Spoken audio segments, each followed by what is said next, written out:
आपने टमाटर के अंदर डाल दिया, महिला का दूध का जीन जो है निकाल के आपने चावल के अंदर डाल दिया।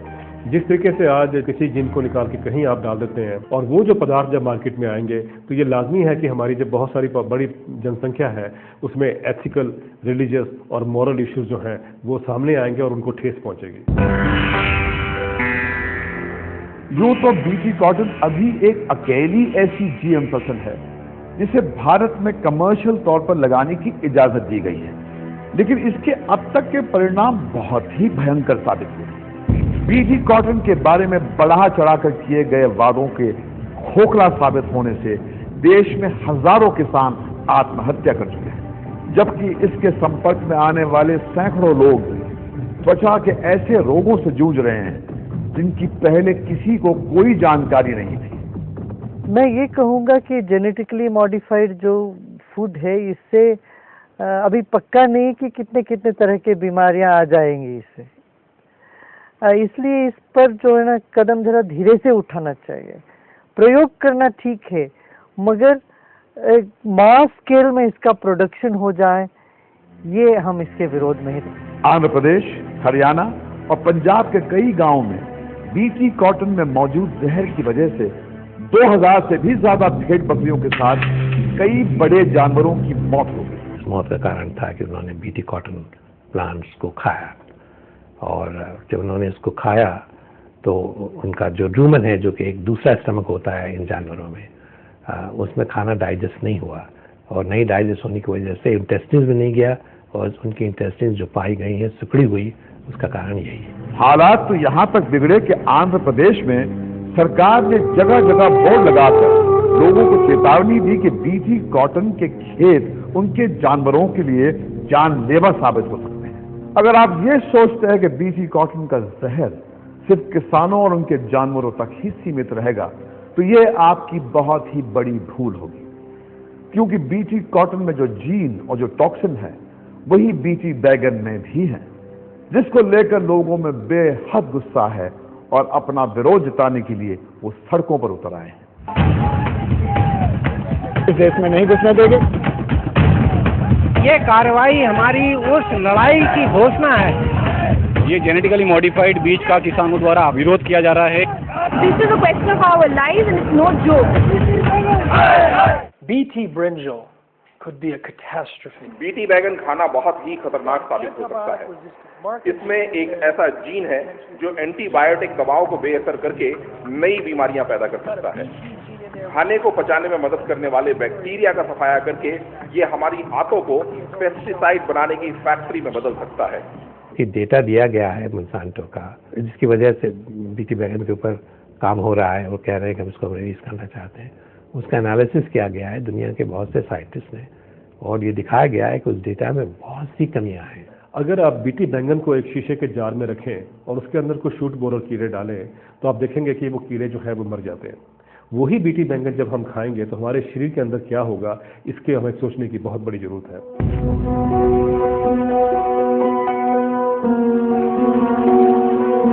जब पेस्टिसाइड छिड़कने पर इतना नुकसान करता था, यदि उसको सीड के अंदर डाल दिया जाता है तो जैसे पौधा जहरीला हो जाता है, उसको खाने से कीड़े मर जाते हैं। उस जहरीले फलों को और सब्जियों को जब आदमी खाएगा तब आदमी स्वयं जहरीला हो जाएगा। उसके एक एक जीन्स के अंदर डिसऑर्डर्स होने लगेंगे, अनडिसिप्लिन वे में ब्रेक होने लगेंगे, टूटने लगेंगे। तो आदमी को कैंसर से लेकर के, टीबी से लेकर के, आंतों की, लीवर की, किडनी की और तमाम जो है ऑटोइम्यून डिसऑर्डर्स होने लगेंगे। लोगों में जागरूकता की कमी और सरकारी तंत्र में फैले भ्रष्टाचार का फायदा उठाकर बायोटेक कंपनियां हमारे देश में काफी गहराई तक अपनी जड़ें जमा चुकी हैं। ये कंपनियां इस समय भारत में 50 से भी ज्यादा जीएम फसलों और सब्जियों पर परीक्षण कर रही हैं, जिनमें बैगन, भिंडी, आलू, बंद गोभी, फूल गोभी, अदरक, मक्का, टमाटर, सरसों और चावल शामिल है।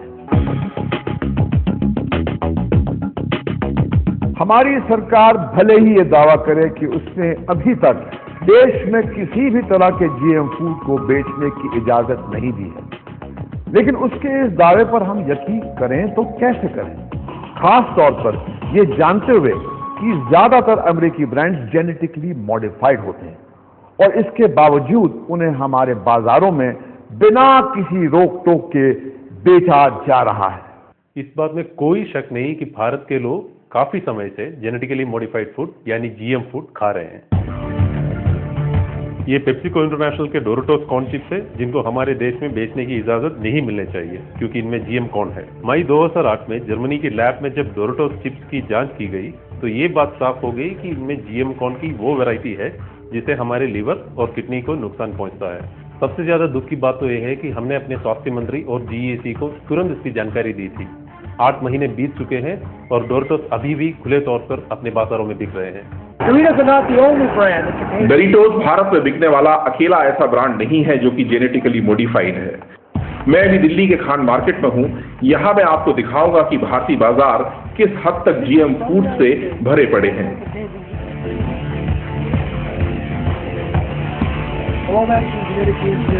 भारत में इन चीजों को इंपोर्ट करने और उन्हें बेचने की अनुमति नहीं है, फिर भी यहाँ उन्हें बिना किसी रोक टोक के बेचा जा रहा है। सरकार ने देश में जीएम फसलों और जीएम फूड्स को मंजूरी देने के लिए जेनेटिक इंजीनियरिंग अप्रूवल कमेटी यानी जीईएसी का गठन तो किया है, लेकिन वो बहुराष्ट्रीय कंपनियों के हाथों में एक कठपुतली बनकर रह गई। इसी का नतीजा है कि आज हमारे बाजारों में जीएम फूड्स खुलेआम बिक रहे हैं। जीईएसी सिर्फ एक इंडस्ट्री के लिए एक रबर स्टैंप है और जो भी एक्सपेरिमेंट्स देश में हो रहे हैं वो इस तरीके से हो रहे हैं ताकि कंपनियों को उसमें कहाँ फायदा हो सकता है ये नहीं देखा जा रहा कि आम आदमी को, आम किसान को, आम उपभोक्ता को इसमें कहाँ जो हमें है उसमें कॉशन लेना चाहिए या प्रिकॉशन लेना चाहिए। देश के मंत्री, संतरी और देश के शीर्ष अधिकारी पैसे के लोभ में जब बिक जाते हैं तब वो किसी भी बात को विज्ञान की आंखों से देखने के लिए तैयार नहीं होते और देश के लोगों का जो विनाश होने वाला है उनके भीतर इतनी संवेदनशीलता तो है ही नहीं कि उसको देख पाए। हम ये बात दावे से नहीं कह सकते कि भारत में अमेरिकन फूड चेन्स में बिकने वाली खाने पीने की चीजें जेनेटिकली मॉडिफाइड है या नहीं, लेकिन जब हमने उनसे इसकी असलियत जाननी चाहिए तो उन्होंने कैमरे के सामने आने से साफ इनकार कर दिया। जीएम फूड्स को बढ़ावा देने वाली बायोटेक कंपनियों का सबसे बड़ा तर्क यह है कि अमेरिका में पिछले कोई 20 सालों से लोग जीएम फूड्स खाते आ रहे हैं, लोग वहां जी रहे हैं, मर तो नहीं रहे हैं, तो फिर दूसरे देशों में जीएम फूड्स को लेकर इतनी हाय तौबा क्यों मची हुई है? GM foods were introduced in 1996. America में 1996 में जीएम फूड्स की शुरुआत हुई। 1994 और 2000 के बीच खाने से जुड़ी बीमारियों में 2 गुने का इजाफा हुआ। जीएम सोए के आने के बाद के 5 सालों में एलर्जी की शिकायतों में बेतहाशा बढ़ोतरी हुई। अमेरिका में एक सर्वे में लोगों से पूछा गया कि क्या उन्होंने कभी जीएम फूड खाया है। 60% का जवाब था नहीं, जबकि 15% ने कहा पता नहीं। 15% say I don't know. So 3/4 of America do not realize that they eat GM ingredients in almost every meal. खाद्य संकट के बहाने कंपनियों ने बीटी बीजों को बढ़ावा देना शुरू किया। स्विट्जरलैंड ने जीएम फसलों पर सन 2013 तक रोक लगाई। फ्रेंच पार्लियामेंट का जीएम फसलों को मंजूरी देने से इनकार। इटली, ग्रीस, ऑस्ट्रिया और पोलैंड ने जीएम फसलों पर रोक लगाई। वैज्ञानिकों ने जीएम फूड के खिलाफ चेतावनी दी। बच्चों के लिए घातक साबित हो सकते हैं जीएम फूड। प्रिंस चार्ल्स की चेतावनी, तबाही मचा सकती हैं जीएम फसलें। भारत बीटी वैगन की प्रयोगशाला नहीं है। आज तक इतिहास में जितने भी हादसे होते आए हैं, चाहे वो सुनामी का हो, चाहे वो 26/11 का हो या 9/11 का हो या हिरोशिमा का हादसा हो, डिजास्टर हो या अर्थक्वेक या जो भी फ्लड्स की बात हम करते हैं, वो सारे के सारे इसके मुकाबले में कहीं स्टैंड नहीं कर पाएंगे जो हादसा हम जेनेटिकली मॉडिफाइड क्रॉप से दुनिया का कर सकते हैं। आज हम सभी के सामने एक बड़ा सवाल यही है कि जीएम फूड से अपनी और अपने परिवार की सेहत को बचाने के लिए हम क्या कर सकते हैं। साम दान भेद दंड 4 उपाय बोले गए हमारे। किसानों को इसके प्रति जागरूक करें। एक तो किसान नहीं बोएगा तो किसी को मिलेगा ही नहीं। फिर कंज्यूमर को भी इसके प्रति अवेयर करें और ब्यूरोक्रेट्स जो शासक लोग हैं और भी जो अधिकारी वर्ग है जो बैठते हैं वहाँ, उनको इसके प्रति सजग करें। फिर भी ऐसे विनाशकारी काम में लगे तो उनको सख्ती से निपटे। अगर हमें इसको प्रॉब्लम को हैंडल करना है तो एक ही तरीका है, वो ये कि हमारे सारे लोग फार्मर्स हैं, कंज्यूमर्स हैं, वो सब प्रोटेस्ट करें और गवर्नमेंट के ऊपर भार डालें कि अब आपको इलेक्ट ही नहीं करेंगे अगर आप इन जीएम क्रॉप्स को बंद ना कर दें इस बार कम से कम 10 साल के लिए, और इस दरमियान में आप लेबोरेटरी को बनाइए जिससे कि हम इसको अच्छी तरह से टेस्ट कर सकें। लोकतंत्र में सबसे बड़ी ताकत जनशक्ति होती है। एक विराट जनशक्ति के माध्यम से पूरे देश में हम इसका पुरजोर विरोध करेंगे, क्योंकि एक साथ मरने से बेहतर है कि एक साथ वो आंदोलन करने के लिए खड़े हों, और इसके लिए हम सबसे पहले होंगे जो इसके लिए आंदोलन करने के लिए खड़े होंगे, और देश के करोड़ों लोग हमारे साथ खड़े होंगे। हम इसको नहीं आने देंगे। शाम होते ही जैसे जैसे सड़क पर वाहनों की संख्या कम होती जाती है, सुनीता अपने घर जाने के लिए बेचैन होने लगती है, क्योंकि दिन भर की मेहनत के बाद ही उसे रात का खाना नसीब होता है।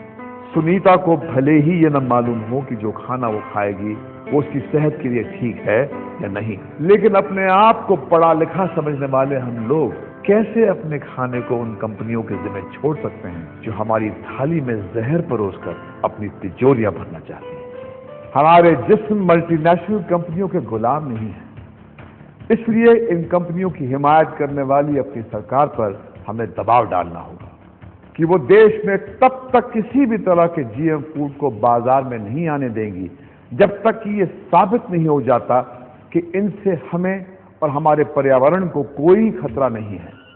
सवाल सिर्फ हमारी सेहत का ही नहीं बल्कि हमारे पूरे अस्तित्व का है, जो जीएम फूड की वजह से खतरे में नजर आने लगा है।